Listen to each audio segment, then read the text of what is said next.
It's April the 29th Picks edition of the MLB Gambling Podcast on the Sports Gambling Podcast Network is brought to you by Underdog Fantasy. Sign up at underdogfantasy.com, promo code MLB SGPN to get up to $1,000 in bonus credits.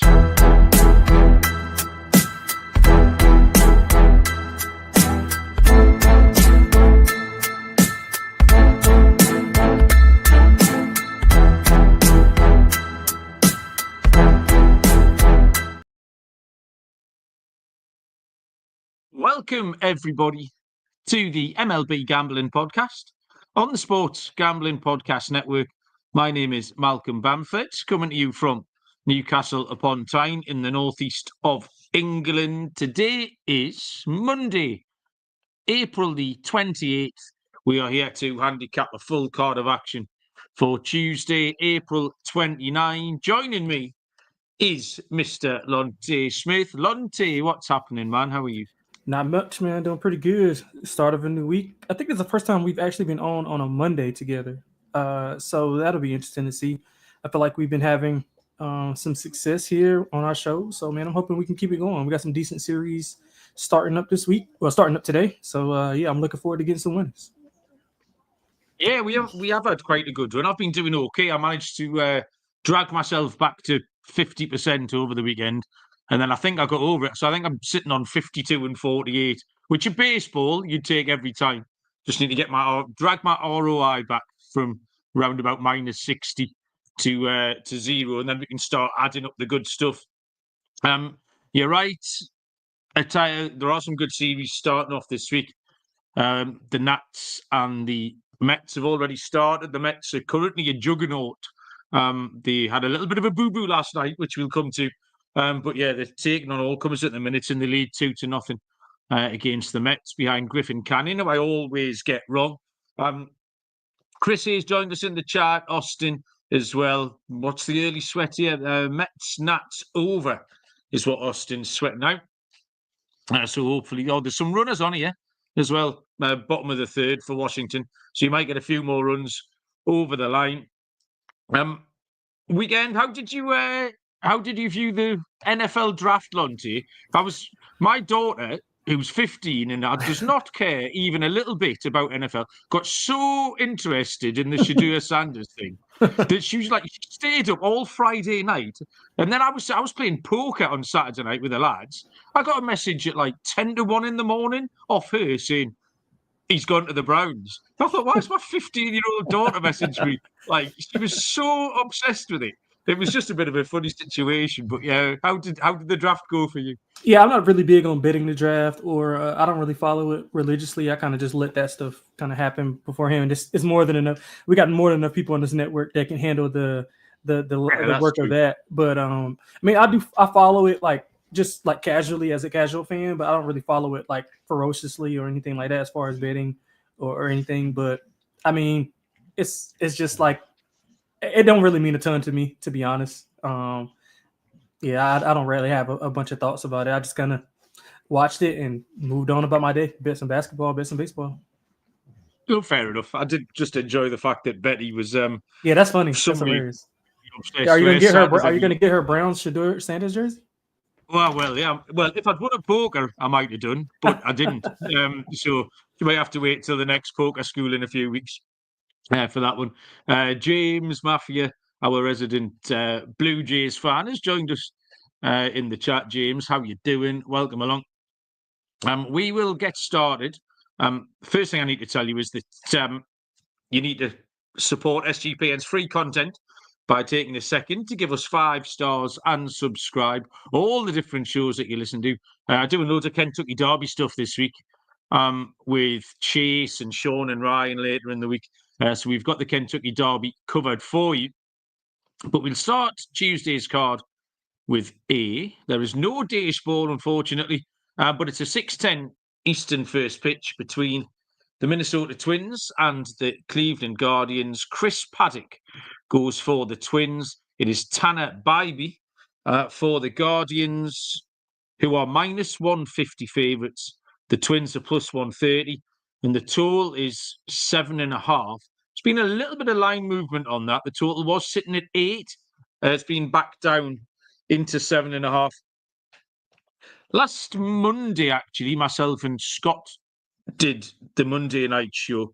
And we spoke about it being an important week for Minnesota because they had that terrible start. And last week, they had a 6-game homestand against the White Sox and the Angels, and they needed to go well, and they did. They came out of it 5-1. Doesn't really tell you too much about them other than they needed those 5 wins. I still don't particularly trust them any more than I did previously, but it could have been a whole lot worse had they not had a good week last week.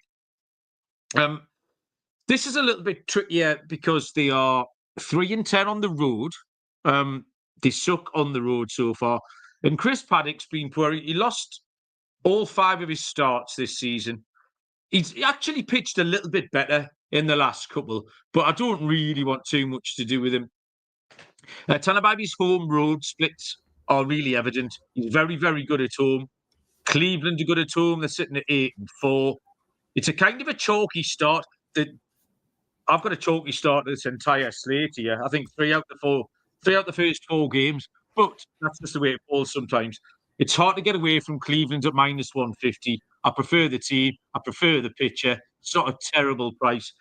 So I'll start chalky with the Guardians, Lonte. Yeah, I don't really disagree with you, but I'm going to take the other side. I just think the two teams are like coin flippy, if that's a term. Okay. I just think that, I mean, Paddock, he's winless, but he's been solid after, he gave up 9 to the White Sox. But since he's pitched 5 innings straight, in 5 innings in 3 straight, he's allowed 2 or less in all 3. So he's been doing okay. I mean, their offense just can't do anything right and striking out a ton. But I mean, their road struggles do worry me a little bit. Although Cleveland's really good at home, but Bibby's been a little inconsistent. I think you talked about that. Like if you look over his last 4 starts, he's got 7 earned runs, 0 earned runs, 6 earned runs, 2 earned runs in that span. So it's possible that he could have, a mediocre game here. He also has allowed 4 home runs in his last 2 starts, 3+ walks in his last 3. So that's something to kind of monitor here. So, I mean, I don't love it, but I'll take the dog here, just thinking that it's more of a, like, I would have it closer to like 120, I would say, versus 155. So it's more of a price thing than anything. So yeah, I'll take the Twins on the road. Austin's pointing out that we've got 17-mile-an-hour winds blowing out in this game tomorrow, which makes it a little bit surprising that total's come down to 7.5 from 8. So we'll have to see where that line goes as the day progresses. Callum Schultz has joined us in the chat. Callum, how you doing? We are not mentioning Liverpool winning the league over the weekend. Different sport, Callum. Didn't happen, so shut up.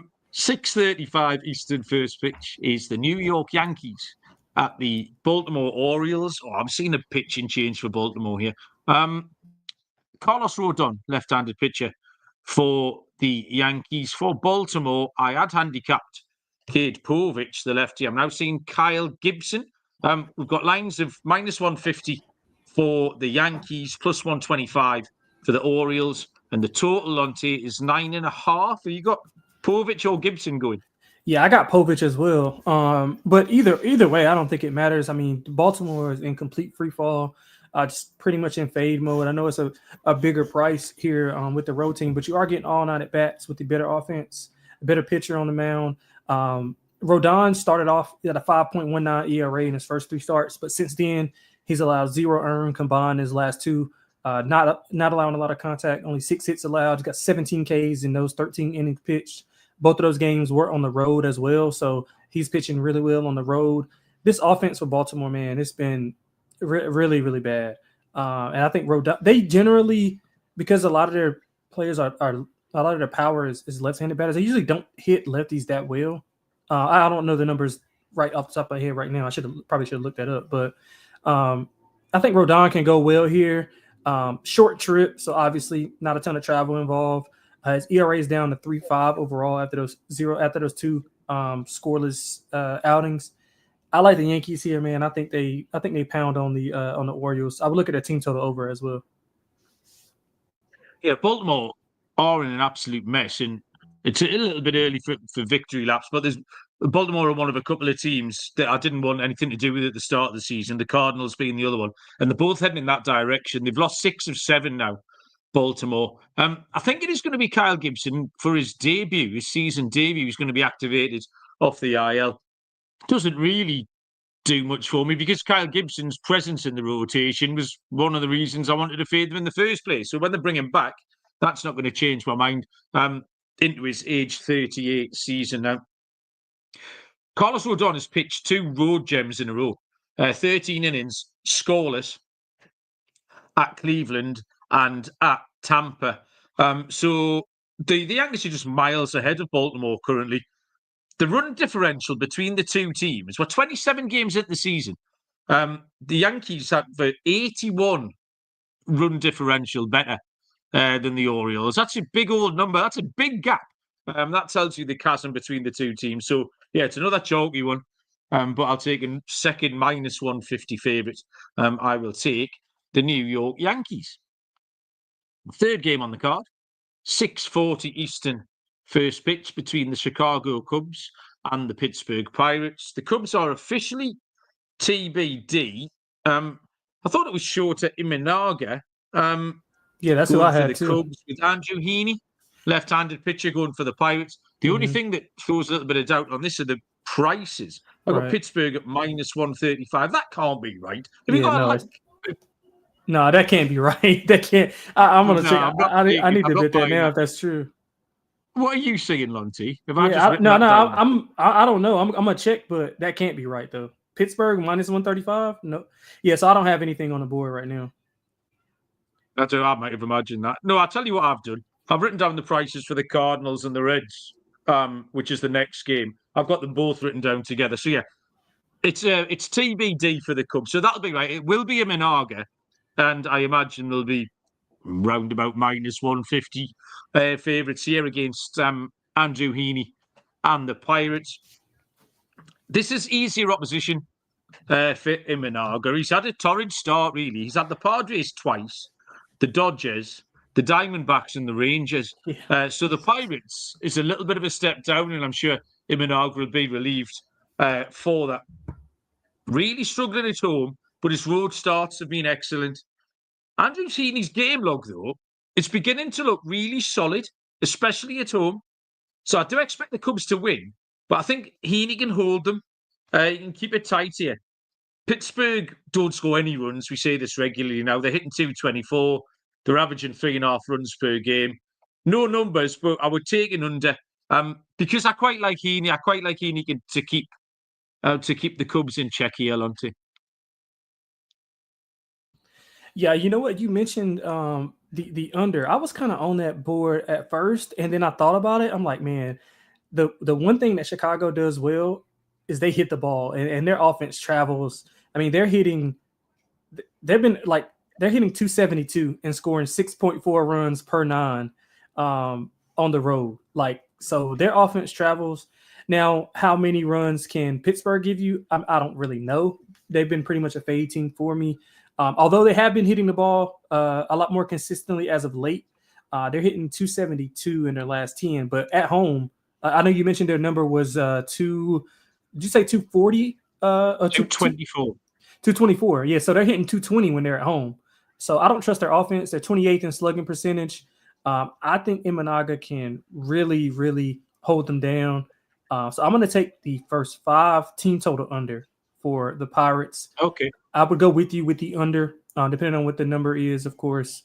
But it would be Cubs or nothing for me. I don't really want to. I don't really want to risk it at all. And the reason why I'm going first 5 is because Chicago's bullpen has been really bad on the road. They've been really bad on the road. So I want to get them out of the way, and hopefully Imanaga can go, 6 innings and get us home on that first 5 under. Yeah, the chat's hoping that the number comes out round about 8.5, and then we can get behind a solid start. But Heaney has been good though. I'll give him credit. And catch an under. Now we'll move on. Let me tell you about Edge Boost, the first ever bank account built for bettors, ensuring all gambling transactions are approved. There's no usage fees, no minimums. You can earn cashback rewards, 100% approval for all betting deposits. Sign up today at edgeboost.bet with the promo code SGPN. Deposit $25 and EdgeBoost will match the deposit. That's edgeboost.bet, promo code SGPN. And we're brought to you by mybookie.ag. MyBookie is the place to bet on every sport, including the NBA playoffs, plus props for every game. For the true degens, the MyBookie money bag is there. Easy deposit and lightning fast payouts using crypto. Head to mybookie.ag, promo code SGPN for a 100% deposit match up to $1,000. T's and C's apply. That's mybookie.ag, promo code SGPN. 6:40 Eastern, first pitch is the St. Louis Cardinals at the Cincinnati Reds. I've just been attacked by a flying animal. Miles Mikolas, the lizard man, lizard king, goes for the St. Louis Cardinals, and it will be Brady Singer for the Reds. The odds are the odds I gave out for that last game. It's -135 Cincinnati. It is +115 for the Cardinals. The total here, Lonte, is 9.5. Yes, Altman, the St. Louis, they aren't good, but their offense is pretty good. But I like the Reds here, man. I think is it still Singer? Correct? I'm sorry, I might have misheard you. Yeah. Yeah. Okay. So yeah, I like the Reds, man. They have four straight wins. I also like the over. I don't really trust Mikolas. I know that's your guy. He doesn't have a ton of swing and miss stuff. He's only got 11 Ks through 17 innings pitched, 17 2/3 innings pitched. The one thing that he does do, though, he doesn't allow home runs. He's not allowed any all year. He did have 2 combined earned runs in his last 2 starts on the road versus Atlanta and the Mets. So that's kind of positive. But I think Cincinnati is going to have a really big series at home. Like I said, 4 straight wins. They've had 5+ runs in all of those wins. Singer's been fairly consistent, no more than 3 earned runs allowed in all of his starts. Has had some walk issues, but I do think St. Louis can get a few runs here. So I'm going over, Mal, and I like the Reds at home. Yeah, you're right, Mick. This isn't my guy. He did threaten to make a fool of me last time. He pitched 6 scoreless against the Braves. Thankfully, the Cardinals were still rubbish. And they lost all of his starts. The fact that he had a good start last time actually makes me feel a little bit more confident that he'll be shit this time. It's like that was out the way. The outlier's out the way, so we can get back to normal now in this situation. I'm less frightened of him being able to follow it up. I mean, since St. Louis swept that first series against the Twins, they're now 9-16 since then. 3-7 in the last 10, 2-11 on the road. Horrible figures for the Cards. Brady Singer's consistent, if not brilliant. But he's got a 4-0 record, a 3.62 ERA, a 1.13 WHIP, which is all good enough, I think, in this situation. And the Reds are scoring 5.4 runs per game. The one DGen play I want to throw out here on the stats, Lonte, we don't do this very often. It's a Yerfie. Mikolas, 4-1 to the Yerfie. Singer, 5-0 to the Yerfie. I like it. So we've got 9-1 combined here. Come on, all aboard. We can be in bed early with our winnings on this one. I like that. So yeah, yes, run first inning, but a -135. I will take the Reds. Austin wanted a lovely angle. This Gavin Lux hits, runs, and ribbies. Wants to take the over there, so that's a nice play. Austin, Lube Gaming's joined us. Lube, welcome along. Nice to have you on board. Where we going? 6:45 Eastern, first pitch will be game 2 of the game that is currently going on between the Washington Nationals and the Philadelphia Phillies. It is left-handed pitcher Mackenzie Gore for the Nationals. It is Zach Wheeler for Philadelphia, who are -185 with Washington +155, and the total set at 8.5. Still 2-0 in the bottom of the 4th, partway through this Monday game here. I'm currently on my world tour of landing on the wrong side of Mackenzie Gore. The tour rolls into Philly tomorrow, so let's see if I can do it again. Because I've talked him up, I've liked him, I've either got him right and he's been unfortunate, or I've got him wrong. The different ways I can lose on Mackenzie Gore are... There's a plethora of them. Like, he pitched well again last time at Baltimore, but got absolutely no run support in a game that they lost 2-1. Zach Wheeler's been a little bit better. Still not lights out, I'll be honest with you. But the Phillies are just 3-3 in his starts. However, Washington are 4-9 on the road. They're struggling a little bit. I couldn't find an angle in here on Washington, so I left Gore out. That's what I did, because I can't get him right. So I'm going to take the Washington team total under. I think Philly can lock them down a bit. They're pretty anemic offense. Washington on the road, they've been poor. So I think Wheeler. I'm going to give Wheeler a chance to lock them up, Lonte. Yeah, you know what, man? I love Mackenzie Gore. You know, he's a North Carolina guy. I know we were talking about him a while back, even when he was coming up and was playing against playing for San Diego. But man, Washington's feisty. They had a good series win versus the Mets, and the Mets were as hot as anybody in the league. And that comeback was really, really impressive. Or a collapse by the Mets, depending on how you want to look at it. But I think Gore still leads the majors in Ks, right? I think so. But he's been really good, man. He's been really good. 6 innings pitched in 4 straight. Only allowed more than 2 earned runs once in that span. The run support is kind of struggling. But I don't really trust Philly even with Wheeler on the mound, they've been as inconsistent as you can get, man. They had a great series win versus the Cubs. But overall, I just don't really trust them. They're not hitting the ball well at home. They're hitting 226 at home. The bullpen ERA in the last 10 is over 6. The starters ERA is under 3 in the last 10. So the starters are doing a little bit better, but the bullpen isn't giving a lot of support, which means Wheeler's going to have to go a little bit longer than what he wants to go. I think if Washington's offense can kind of get going, man, they're feisty. They can make things interesting. So I'm gonna take Washington here. I'm gonna take the under as well. You like under, right? Or you like the team total under? Well, yeah, Washington team total, yeah. Yeah, so I'll take the full game under as well. I don't trust the Phillies offense. There was someone on Spotify, apologies now, I can't remember his name, but commented that Nats fan that was commending you and Scott the other day for noticing how feisty the Nationals have been. So I will dig that name really out. Good. Apologies about that. In the chat, Sterling Gentry Jr. has joined us.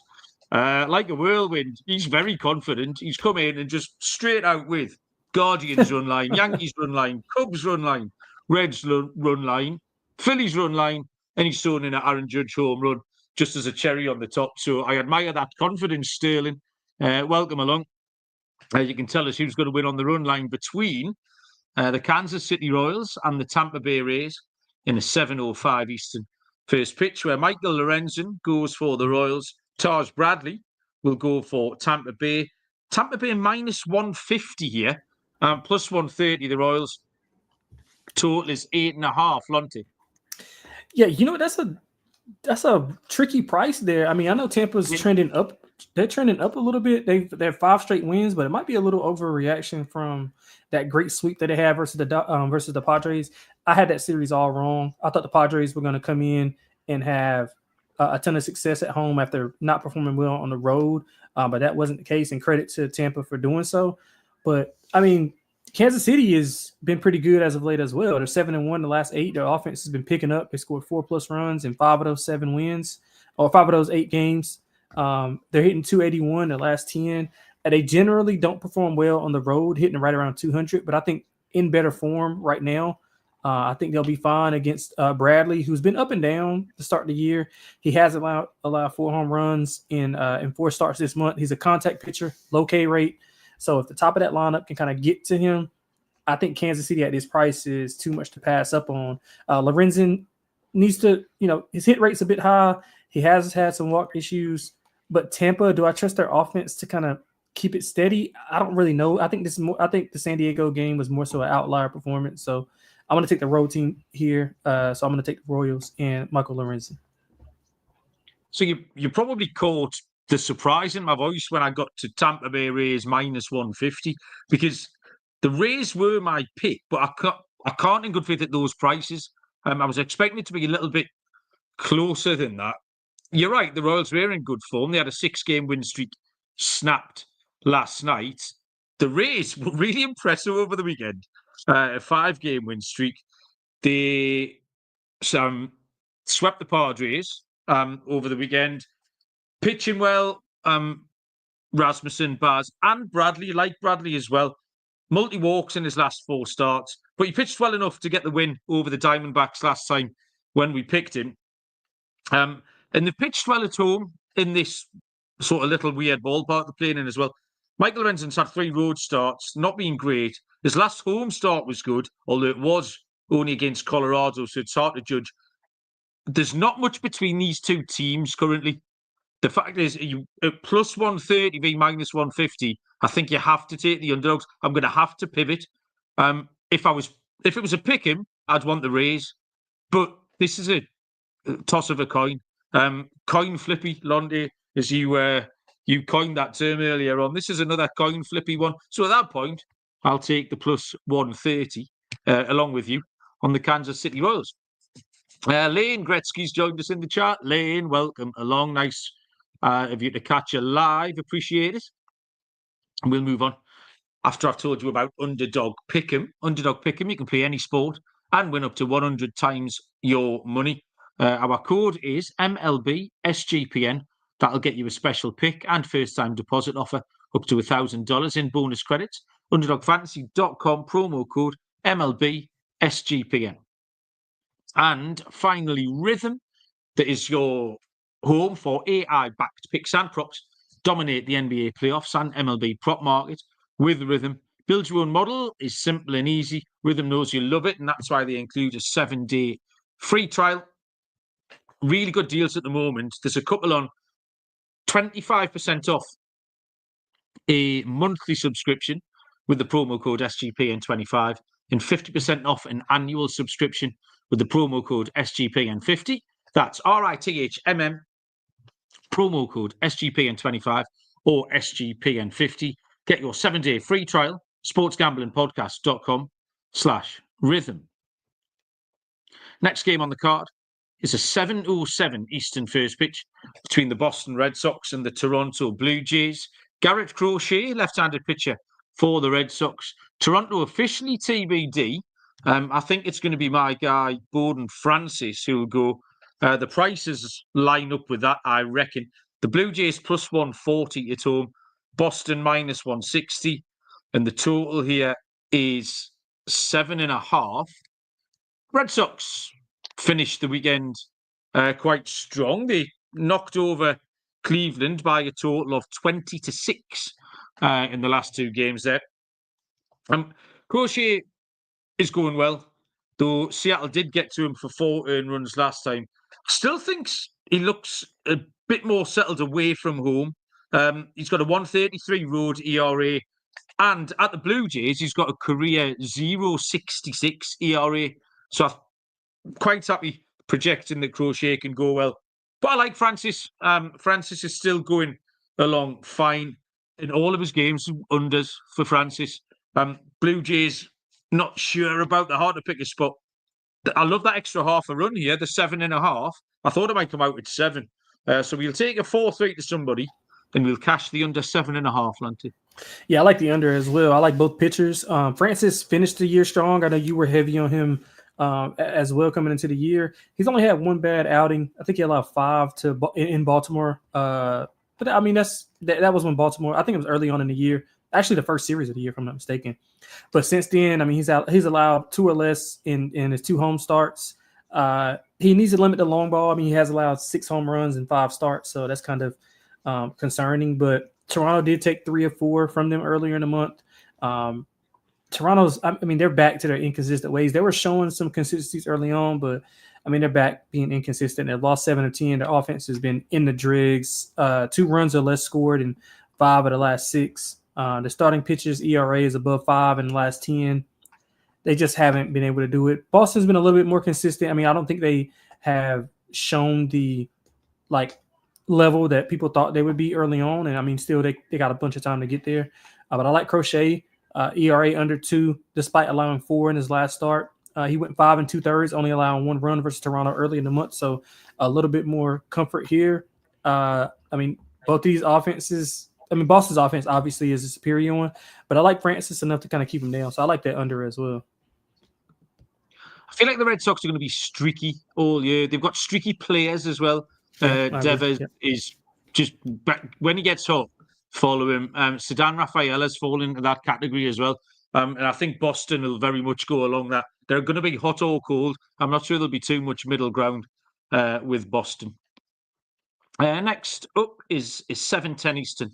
First pitch between the Arizona Diamondbacks and the New York Mets. We have two left-handed pitchers here in Eduardo Rodriguez for the D-backs and David Peterson for the Mets. The Mets are minus 145 at home.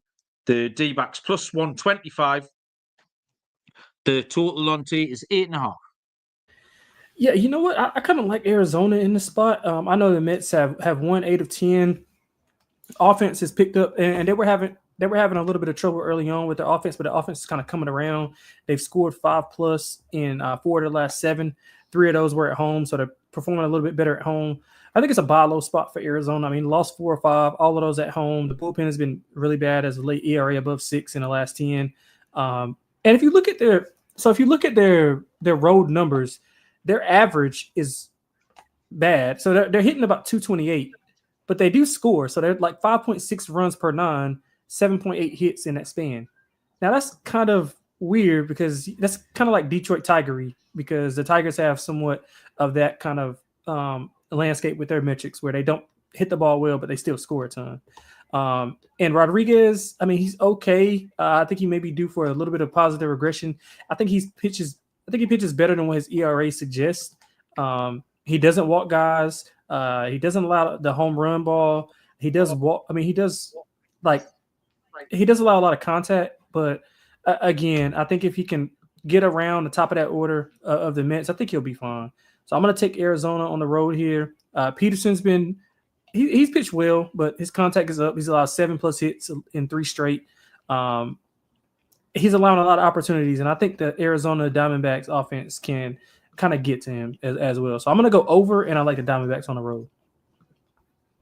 Part of the reason the D-backs have that low batting average and high runs scored is because every time Corbin Carroll hits the ball, it's a triple.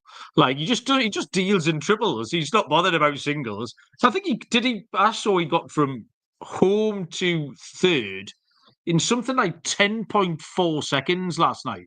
I mean, it was fucking ridiculously quick. So yeah, that does help. I can't get away from the Mets here, Lonte. They're 12-1 at home. They lost Sunday night on a throw-in error. They had the game in the bag. They should have won. They were 7-1 up. They lost on a throw-in error eventually by Pete Alonso. But they're 12-1 at home. They keep winning for Peterson as well. And I just find E-Rod a little bit average. That 4.40 ERA tells a story. He was good last time. He's a little bit inconsistent as well. It's hard to get away from the Mets at home when they keep winning at minus 145. 7:40 Eastern first pitch is the Milwaukee Brewers at the Chicago White Sox. It is Freddie Peralta for the Brewers, and it is Bryce Wilson. Yes, Bryce Wilson for the Chicago White Sox, who are plus 195. The Brewers are minus 233, and the total here is 7.5. Freddie Peralta, he's still walking too many batters, but apart from that, he's going along fine. He is better at home. Home Peralta, we know all about, but he's fine on the road too, no problem. Wilson here is going to be used as an opener. This is going to be a first start. He's been going a little bit of long relief, so it's effectively a bullpen day for the Chicago White Sox. And that's not great news for them. The bullpen ERA is sitting at 4.28 currently. It's hard to find a pick because you've got a minus 233 favourites here. But I did find one that I actually quite like, although we'll have to speculate on the price. Freddie Peralta is really quite reliable in his length of start. So the best value play for me would be Peralta to record the win. Now, I've had a guess at the price, Lonte, around about plus 180. I don't know if I'm being a little bit ambitious with that. You might know better than me. If you were to give me a price on Peralta to record the win, what do you think I might be able to get? That's a question. I do a ton of... I do in the playoffs, but not in the regular season. Or if it's a tight game, and I can't decide, I'll just play the pitcher. 180 might seem a little bit rich, maybe a little bit lower. I would think more. I would think more so like 125-ish, maybe. Okay. I'm I was not just thinking about, we took Paul Skeens for one earlier in the season, and I think Skeens was plus 160. So I was kind of factoring on that. I might try and find a comparison game. I mean, you might be right though. You might be right. I'm out of my league with this one. Okay, well, have you got any better angles in on this? No, I don't, man. I mean, I just know that Milwaukee team total over would be something I would look at along with what I would do. What I generally do is I take alternate Ks with the pitchers and then parlay that with them on with the run line. I mean, with the money line, and you'll get right around like even money, or depending on how big the favorite is. So I try to do that. So I'll maybe take Peralta for like 5 or 6 Ks and bet the Brewers to win the game, and should come out to a decent price. But I would look at Peralta's Ks here. He's pitched well despite not getting out of the 5th and 4th straight. This will be the weakest offense he's faced in 3 straight starts. So I think it's a good spot for him and Milwaukee. I think Milwaukee's offense can obviously get to Wilson and the bullpen. You mentioned how bad the bullpen's been. So it'll be Brewers team total over and a Freddie Peralta K's over for me. I think I'm living in dreamland, trying to get a plus 180 there. I've just tried to, Dustin May as a comp Monday night is minus 110 to record the win against the Marlins. So there's no way I'm getting Freddie Peralta at plus 180 tomorrow. Little bit ambitious, Lonte. It's not that easy, unfortunately, it turns out. We'll move on to, anyway, minus 110, no such thing as a bad priced winner and all that. 8:05 Eastern first pitch between the Athletics and the Texas Rangers. The Athletics officially TBD. I think it's going to be JT Ginn, whatever you like, for the A's. Jacob deGrom for Texas. Minus 222, the Rangers. Plus 162, the A's. I haven't seen a total on this one. Not entirely sure why. Maybe it's the TBD picture. Lonte is against deGrom. Any chance? Yeah, I mean, it's tough to lay 220, man, with the way the Rangers offense has been going. I like the under. That's the only way I could look at it. Texas is under a 9 of 10. The A's actually won 2 of 3 last week versus Texas. And Texas is 2 and 4 in their last 6. So I don't really trust them to lay that 220 here. I know deGrom's been good, but then the A's are kind of like the Nats, man. They're feisty. They're 500 on the year. They're playing to their levels.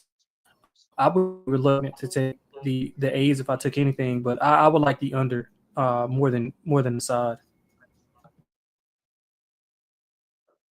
JT Ginn's last 2 starts have been really poor. No length, multi-walks in both.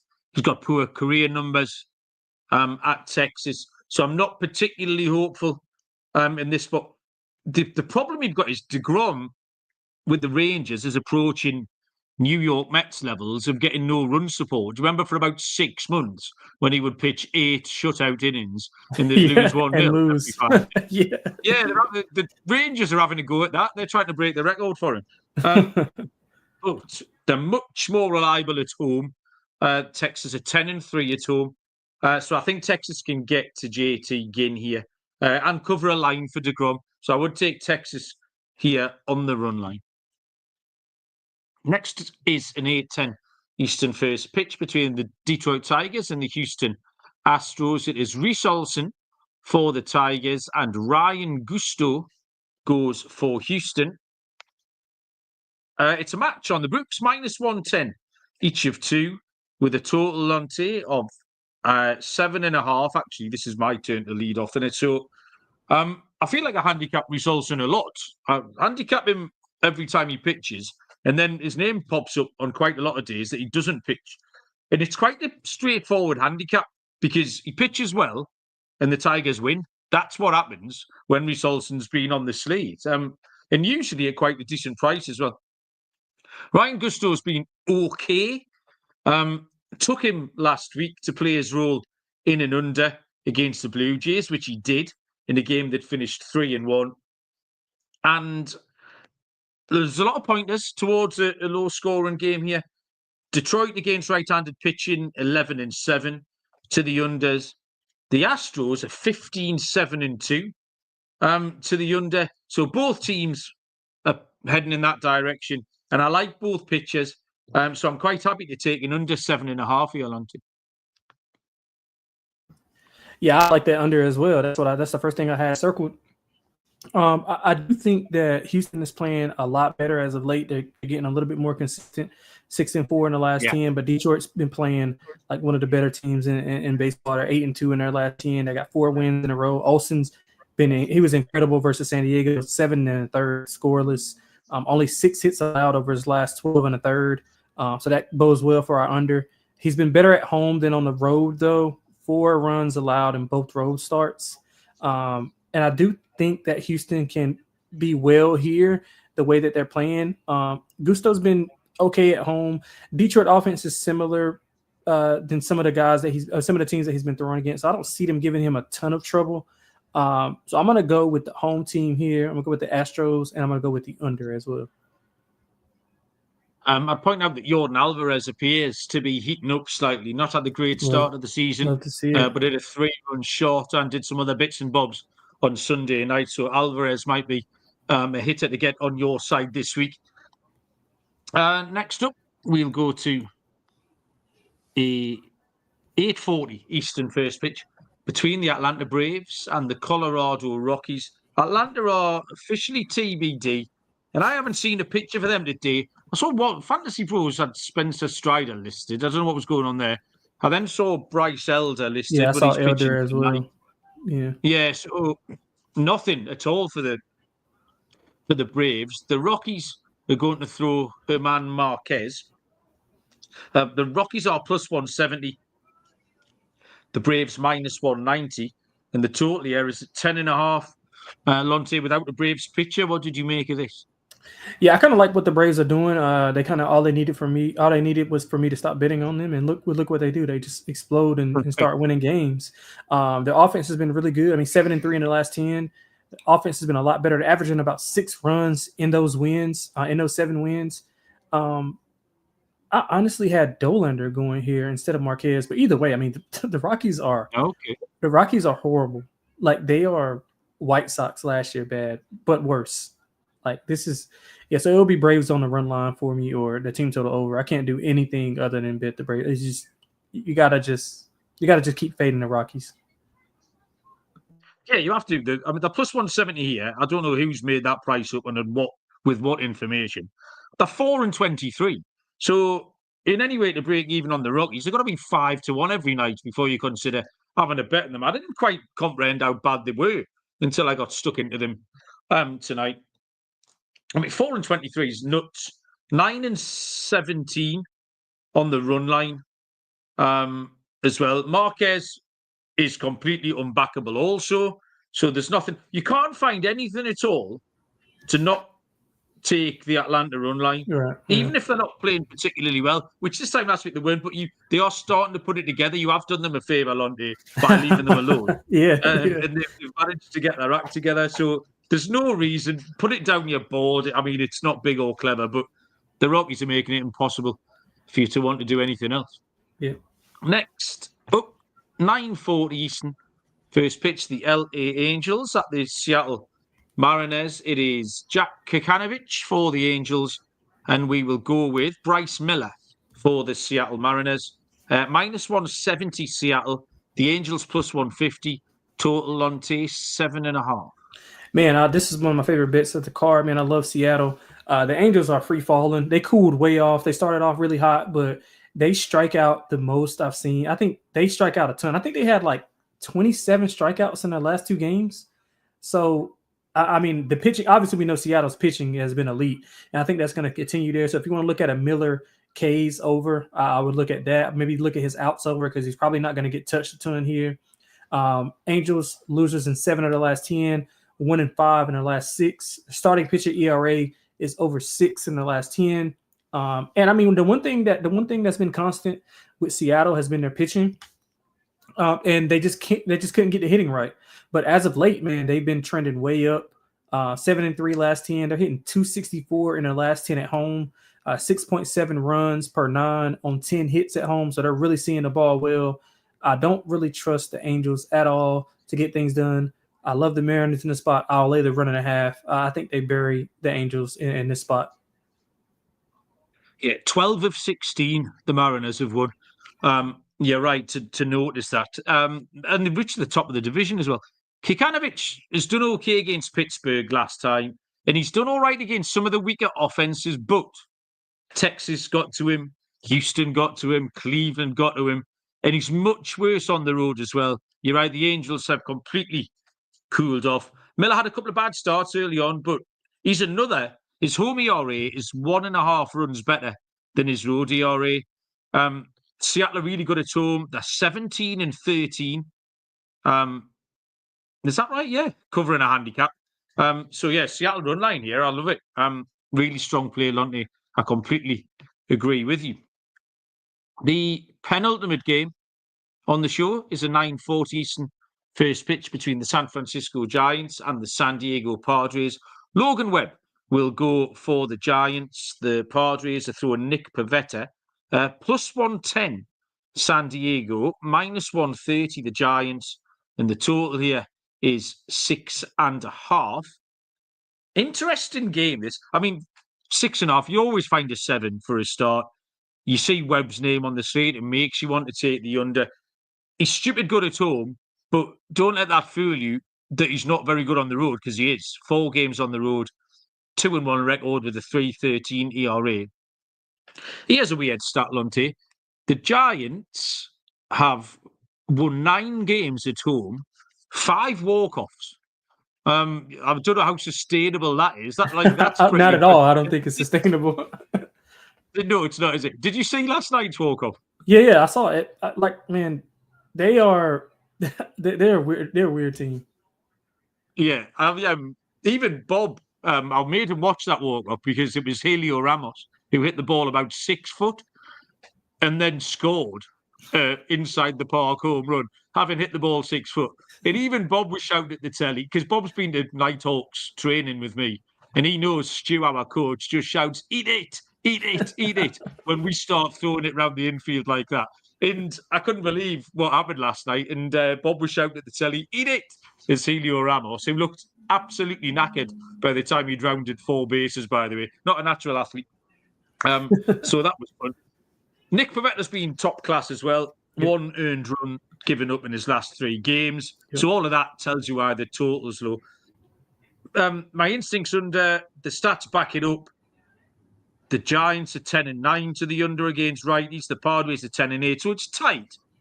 But the Padres are a very, very good team. Yeah, and man. Home underdogs, I think I have to take them at plus 110.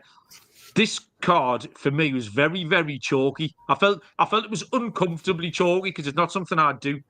So to get a little underdog in here, the Padres at home as a dog, I'm happy with that. I'll take the plus 110, Lonte. Yeah, man, I thought this was an insane price. All due respect to the Giants. I mean, they're 5-2 in their 7-game homestand. They had good wins over Milwaukee and Texas. Webb has been okay. I mean, Webb has been better than okay. But I think San Diego. I mean, I thought this going into last series, into that weekend, man, they would have a really good series. So I'm gonna roll it over into this series. They've scored 2 runs or less in 5 straight. That's unlike them. 4 straight losses, 3 of those at home. Obviously, to Tampa, we talked about earlier, they're hitting 208 in the last 10, 2.2 runs per 9 in that span. Pavetta's been really good, man. He's got a low hit rate throughout the year. He's pitching well into the games. You talked about his 1 run combined in the last 3 starts. I love that. I mean, this is going to be one of my favorite plays, is the Padres at home. Okay, team ride then. On the Padres, Axe Kick Picks has joined us for the last few minutes of the show. Axe Kick, welcome along. Commenting on Nottingham Forest yesterday as well. Must be a multi-sport DJ. Axe Kick, love it. Thanks for joining us. Cowboy time, 10-10. Eastern first pitch between the Miami Marlins and the LA Dodgers is the last game here. It is Sandy Alcantara for Miami. Dodgers are TBD. I'll go into that in a moment. The prices, I'm seeing the Dodgers at minus 200 with the Marlins at plus 155. No total. Yeah, the Dodgers pitching's been thrown into disarray, really. Tyler Glass now left with a shoulder the other day. Tony Gonsolin, I was seeing, and to pitch his first game in 24 months or something insane tomorrow. But is he now going Wednesday? Yeah, Dustin May's going tonight. I'm seeing Gonsolin listed for Wednesday. So who goes Tuesday? I have got no idea. Sandy's numbers in his game log are getting a little bit ugly now. This is another situation, Lonte. You messaged everyone in January asking if you should back him for the Cy Young, I think. Yeah. Do you remember that conversation? Yeah, I don't want to not out looking you good. everybody. I know this is a safe space, Lonte. Yeah. But yeah, you did that. And then when he is rubbish, the bullpen come in and aren't much better. So without a Dodgers starting pitcher, I'm perfectly happy to take a Dodgers team total. Alcantara's actually only started one game on the road this year. All the rest have been home starts. That game, he lasted 2 innings against the Phillies and gave up 6 earned. So the Dodgers could absolutely dismantle him here in this point. So I'll take a Dodgers team total, please. Yeah, that would be the only way that I would look. My Sandy comment's not looking good. He probably needs to get traded or something for that to have some legs. He hasn't been as sharp as of late. And I generally, you know what, I kind of like Miami. I mean, they're feisty. I think we like Meyer. Their offense is really good. They just can't. The bullpen sucks, and they can't get consistent pitching outside of Meyer and Sandy. Even Sandy's been kind of inconsistent as of late. But I like their offense. They're feisty. I just don't really trust them in this specific spot against the Dodgers. I mean, I don't trust a lot of teams against the Dodgers, but specifically the Marlins. So yeah, I'm going to Dodgers team total over. I would take them on the run line as well. Yeah, it seems fair enough. Axe kick wants everyone traded to the Mets. The Mets are a wagon. They're now 6-0 up on 7 hits at the Nationals. So no signs of slowing down the New York Mets. Lonte, we got 15 games in the book. I need a lock and a dog off you. I've only got 2 dogs on my cards, and I know you're going to steal one of them. No. Well, I might. So you might want to go first. Yeah. Well, no. You go ahead. Go first. You're going to let me go first? All right. Yeah, go ahead. For my dog, Lonte, I'm going to take the San Diego Padres. I knew you were. I got you, sorry. I'm allowed one a week. I'll steal the Padres. It was either those or the Royals. And I only pivoted to the Royals literally because of the prices in that game. But yeah, the Padres are too good to be plus money at home against the Giants. For my lock, I'd say dead chalky, man. Let's have a little look. It's going to be one of these minus 150 favourites as well. It's either going to be... give me Cleveland. We'll go all the way back to the top. I know you've made a bit of a case for the Twins, but they came off a really soft home stand last week. I think you could be fooled into thinking that they've kind of solved some problems. I don't think they have. I just think they beat 2 dog shit teams last week. Back on the road again with I don't rate Paddock. Cleveland are all right. Minus 150. I'll take Cleveland as a dog as my lock, Lonte, please. Yeah, so for my lock, I'm going to take the Houston Astros at home. I think they're trending up. It's a good spot for them. I know Detroit Detroit has been going well. Olsen has pitched well, but I think at home, I think their offense will be ready to go. I like the way Houston's been playing. They generally play well at home in big spots. I think this is a big spot, so I like Houston at home. And for the dog, Mal, I'm going to go with minus 1.5 for Seattle. That is plus 130. Oh, okay. Yeah, I think that Miller shuts down the Angels' offense. Is already pretty much trash. So, and I think Seattle's offense keeps rolling at home. So I'll take the minus 1.5 plus 130. I knew you were sweet on that one, Lonte. And finally, give us a home run prop, mate. Let's see. So I'm going to go to Coors. Because I think that we talked about how well the offense has been going for Atlanta, and I mean obviously in a hitter-friendly park. So let's go with Marcell Ozuna to hit one tomorrow. Nice. Yeah, he hasn't hit one in a couple of games. He's only got like 4 on the year. He's been really close. He's got back-to-back 2-hit games, so he's seeing the ball pretty well. And I think obviously in that specific spot in Coors, I think Marcell Ozuna can go yard tomorrow. Okay, I'm going to use the information that was offered up to us by Austin at the top of the show about these 19 mile an hour or 17 mile an hour winds that are blowing out in Cleveland. I'm happy to fade Paddock here. Just looking at his game log, he's given up 3, 4, 5 home runs in his 5 starts. So he's good for one a start. In Cleveland, actually, give you quite a lot of options to hit one. I'm going to take Nolan Jones. We'll go with a bit of left on left damage here. Nolan Jones. If he doesn't start, I mean, Jose Ramirez is the obvious one, isn't he? I like Big Christmas off the bench. Kyle Manzardo would be the other option. But yeah, we'll sit with Nolan Jones. Can take Chris Paddock deep tomorrow. Lonte, thank you very much. Yes, sir. Is there anything else you want to tell the people about before we let them go? Not much, man. D-Rock said he likes the Rangers on the money line. Corbin Day. Oh, yeah. Okay. So that's cool. Yeah, man, I got nothing. I'm going to enjoy the games today. I hope you enjoy the games. I know you got some Kentucky Derby stuff to get into as well. So I'm looking forward to hearing you on the with Shauna. Are you on with Shauna Ryan tonight? Thursday, we're doing the show. Thursday. Okay, cool. Yeah. I'll be in tune for that. See if you can give me some. Hopefully, you can give me some winners. I've just realised that was D-Rock as well, by the way. I was getting myself confused. Yeah. Dylan, how are you? Yeah. I thought we had another Nottingham Forest fan. I mean, there's not more than one in the world. So I did wonder. Cheers, Dylan, for joining us. I appreciate it. Thanks, Lonte. Yes, good fun, as always. Everyone in the chat, we do appreciate you. Good luck with all your picks. I am back tomorrow with D-Rock, I think. Or maybe it's Scott. Who knows? We'll find out all in good time. But we'll see you all down the road. Cheers.